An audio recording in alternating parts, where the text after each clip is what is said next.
السلام علیکم ورحمۃ اللہ وبرکاتہ۔ کیا آپ بھی بار بار دعا کرتے ہیں لیکن محسوس ہوتا ہے کہ دعا قبول نہیں ہو رہی؟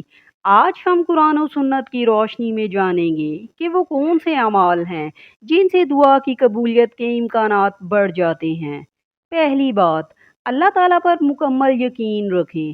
دعا کرتے وقت دل میں یہ یقین ہو کہ اللہ ضرور سننے والا اور ہر چیز پر قادر ہے۔ دوسری بات، دعا سے پہلے اللہ تعالیٰ کی حمد و ثنا اور نبی کریم صلی اللہ علیہ وآلہ وسلم پر درود شریف پڑھیں۔ یہ دعا کے آداب میں شامل ہے۔ تیسری بات، اپنی کمائی کو حلال رکھیں۔ حرام کمائی دعا کی قبولیت میں رکاوٹ بن سکتی ہے۔ چوتھی بات، گناہوں سے سچی توبہ کریں۔ بندہ جب اللہ کی طرف رجوع کرتا ہے تو اللہ تعالیٰ اپنے بندے کے لیے رحمت کے دروازے کھول دیتا ہے۔ پانچویں بات، جلد بازی نہ کریں۔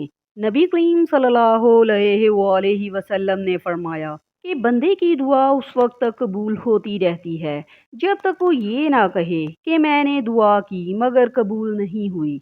یاد رکھیں، کبھی اللہ فوراً عطا کرتا ہے، کبھی بہتر وقت کے لیے محفوظ رکھتا ہے، اور کبھی اس دعا کے بدلے میں کسی مصیبت کو ٹال دیتا ہے۔ اللہ تعالیٰ ہم سب کی جائز دعاؤں کو قبول فرمائے، آمین۔